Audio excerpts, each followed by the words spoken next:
السلام علیکم ورحمۃ اللہ وبرکاتہ۔ بسم اللہ الرحمن الرحیم۔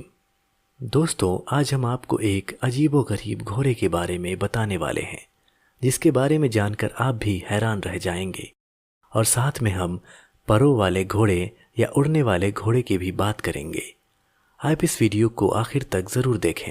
اگر آپ نے اس ویڈیو کو لائک نہیں کیا تو اسے فوراً لائک کر دیں، اور ہمارے چینل کو سبسکرائب کر کے بیل آئیکن بھی دبا دیں، تاکہ آپ کو ہماری ویڈیو کی نوٹیفیکیشنز اپلوڈ ہوتے ہی مل جائیں اور آپ ہماری کوئی بھی ویڈیو مس نہ کریں۔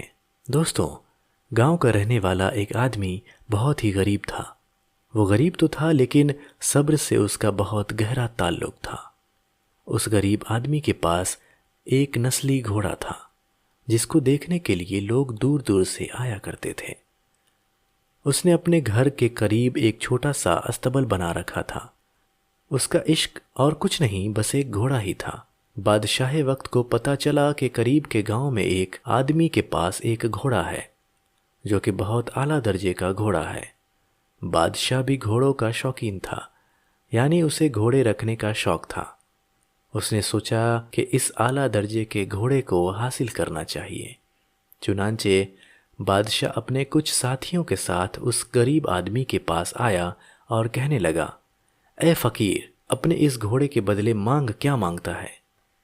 اس آدمی نے کہا، میں معذرت چاہتا ہوں، مگر یہ گھوڑا میں نے بہت شوق سے پال رکھا ہے، اور شوق سے پالی ہوئی چیز کو بیچا نہیں جاتا۔ بادشاہ نے اس سے کہا کہ ہم تجھے منہ مانگی قیمت دیں گے، لیکن اس آدمی نے پھر سے معذرت کر لی۔ بادشاہ کہنے لگا کہ ایک مرتبہ پھر غور کر لے، ایک مرتبہ پھر سوچ لے، ہم تجھے اپنی ایک ریاست دے دیں گے، اس کے بدلے تو ہمیں یہ گھوڑا دے دے۔ لیکن وہ آدمی پھر بھی نہیں مانا۔ معاملہ یہاں تک جا پہنچا کہ بادشاہ نے اسے آدھی سلطنت کی پیشکش کر دی۔ اس غریب آدمی نے کہا، بادشاہ سلامت، اگر یہ بکنے والی چیز ہوتی تو میں آپ کو پہلے ہی دے دیتا، لیکن اس کا کوئی مول ہی نہیں۔ بادشاہ ایک نیک حکمران تھا۔ اس نے کہا، اچھا تیری مرضی، یعنی تو نہیں بیچنا چاہتا ہے تو مت بیچ۔ بادشاہ کے چلے جانے کے بعد گاؤں کے تمام لوگ اس آدمی سے کہنے لگے کہ تو کتنا بیوقوف آدمی ہے۔ وقت کا بادشاہ تیرے پاس آیا اور اس نے تمہیں آدھی سلطنت کی پیشکش کی۔ اگر تجھے وہ سلطنت مل جاتی تو تیرے ساتھ ساتھ سارے گاؤں کے مزے ہوتے، تو ہمارا بادشاہ ہوتا۔ تو نے یہ کتنی بڑی حماقت کی ہے کہ اتنی بڑی خوش نصیبی کو گھر آئے قبول نہیں کیا۔ تو اس نے کہا، یہ میرا گھوڑا ہے، بادشاہ نے اس کا مول لگایا، مجھے منظور نہیں تھا تو میں نے نہیں دیا، اس میں خوش نصیبی یا بد نصیبی کی کیا بات ہے؟ لوگوں نے کہا، تو ایک ضدی آدمی ہے، تو شروع سے ہی ایسا ہی تھا، تیرا مزاج ہی ایسا ہے۔ اتنا کہہ کر لوگ چلے گئے۔ تھوڑے عرصے کے بعد صبح کے وقت وہ آدمی جب استبل میں داخل ہوا تو دیکھا استبل خالی تھا، اور اس کا گھوڑا وہاں پر موجود نہیں تھا۔ گاؤں کے لوگوں کو جب پتہ چلا تو کہنے لگے کہ تجھ سے کہا تھا کہ وقت کے بادشاہ کے ساتھ زور آزمائی نہ کر، اور اب دیکھ تیرا گھوڑا تیرے پاس نہیں ہے، تیرے ساتھ بڑا ظلم ہوا، تو تباہ و برباد ہو گیا۔ اس آدمی نے کہا، میں کیسے تباہ و برباد ہو گیا؟ ایک گھوڑا ہی تو تھا، چھوٹی سی چیز تھی، میری زندگی تو بہت بڑی ہے۔ لوگوں نے کہا، نہیں، تو بیوقوف آدمی ہے، تجھے اللہ نے عقل ہی نہیں دی۔ یہ سب کہہ کر لوگ واپس چلے گئے۔ اس کے بعد تقریباً 1 مہینہ گزرا ہوگا کہ ایک دن گھوڑا ہنہناتا ہوا واپس آ گیا، اور اس کے ساتھ اور بھی جنگلی گھوڑے تھے جو کہ اسی کی نسل کے تھے، اعلیٰ درجے کے تھے۔ اس آدمی نے ان گھوڑوں کو دیکھا تو بڑا خوش ہوا اور سب گھوڑوں کو استبل میں ڈال دیا۔ گاؤں کے لوگوں کو جب پتہ چلا تو کہنے لگے، تو بڑا خوش نصیب ہے، تجھے نہ صرف تیرا کھویا ہوا گھوڑا واپس مل گیا بلکہ اس کے ساتھ کچھ اور گھوڑے بھی مل گئے۔ اس آدمی نے کہا، گھوڑا تھا، چلا گیا تھا اور اب واپس آ گیا۔ تم ایک واقعہ پکڑ لیتے ہو اور تم نالائق لوگ سمجھتے نہیں ہو، اور آ کر کہتے ہو کیا خوش نصیبی ہے۔ دوستوں، وہ سب جنگلی گھوڑے تھے اور اب ان کو سنبھالنا بڑا مشکل کام تھا۔ اس آدمی کا ایک اکلوتا بیٹا تھا جو اسے جان سے بھی عزیز تھا۔ بیٹے نے اپنے باپ سے کہا کہ یہ جنگلی گھوڑے ہیں اور میں ان کو سدھار دوں گا۔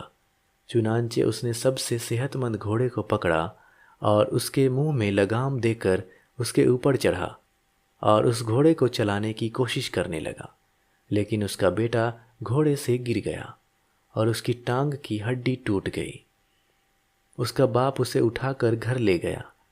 گاؤں کے لوگ اس کے پاس آئے اور کہنے لگے کہ تیرا ایک ہی بیٹا تھا، تو مارا گیا، تباہ و برباد ہو گیا، تیرے گھر میں مصیبت نے ڈیرا ڈال دیا ہے۔